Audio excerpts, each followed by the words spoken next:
আরেকটু আমাদের এখানে আমাদের প্রফেসর রিয়াজ ছিল, আমার ছোট ভাই রিয়াজ একটা কথা বলে গেছে যে চন্দ্র দিঘলিয়াতে দুইজন ক্যান্ডিডেট। আসলে এতে এতে কিন্তু দ্বিধা বিভক্তি প্রমাণিত হয় না, এতে প্রমাণিত হয় আমরা অনেক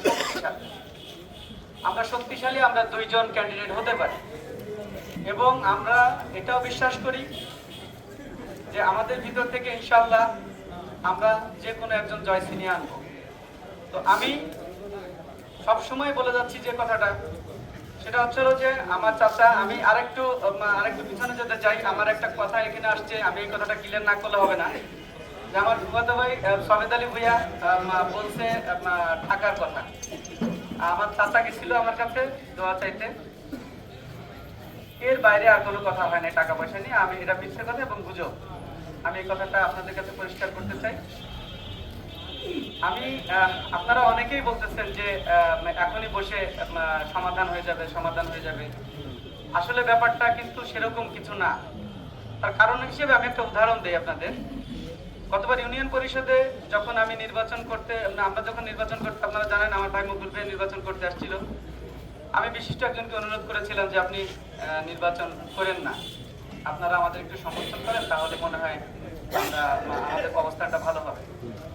তো বলছিল যে আমি তো বলি কিন্তু সে তো শোনে না। তো এইরকম আসলে ব্যাপারটা। আজকে আমি যে শুরু করেছি, এই শুরুটা কিন্তু সারা উপজেলা ব্যাপী। এটা আমি একটা ডিসিশন নিতে পারবো না, এটা ডিসিশনটা হচ্ছে আমার চাচা, সম্পূর্ণভাবে আমার চাচা লেখক ভাইয়ের উপরে। উনি আমার মুরব্বী, আমার বাবা মারা গেছে, আমার বাবার স্থানীয়।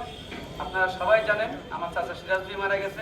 সিরাজ ভাই কিন্তু কোনোদিন নির্বাচনের কথা বলেন না, আমরা মাঝে মাঝে বলতাম না, উনি বলতো যে লেখক চেয়ারম্যান আছে না। তো সেই শ্রদ্ধা থেকে আমি বলছি যে চাচা, আপনি মুরব্বীর যে জায়গাটা আছে সেই জায়গাটায় দেন আমাকে, আপনি মুরব্বীর জায়গাটায় থাকেন, আমাকে সুযোগটা দেন। আমি ইনশাল্লাহ আপনাকে আপনার যে স্বপ্নগুলো আছে, আপনার উপজেলা নিয়ে যে স্বপ্নগুলো আছে, সেই স্বপ্নগুলো আমি পূরণ করতে পারবো। আমি আর বেশি কথা বলতে চাই না। আমার আরো একটা কথা বলতে চাই, সেটা হলো যে না, আসলে আমি এই কথাটা বলবো না, আমার এই কথাটা বললে একটু মানে হয়তো নেগেটিভ হয়ে যাবে। তো আমি এই কথাটা বলবো না। আমি সবাইকে ধন্যবাদ জানিয়ে আমি আপনাদের কাছে দোয়া প্রার্থনা করছি। আমার চাচার উপরে আমার ভালোবাসা এবং শ্রদ্ধা থাকলো, আমার চাচার উপরে দাবি থাকলো।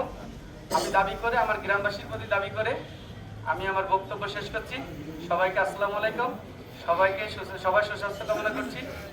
আমরা সাউন্ড শেষ করলাম। আমাদের আজকে ঈদের দিন, একটা খুশির দিন। এই খুশির দিনটা কিন্তু খুশির জন্য থাকে, সেই সব কামনায় আমরা সেই কামনা করছি সবার জন্য। ধন্যবাদ সবাইকে, আসসালামু আলাইকুম।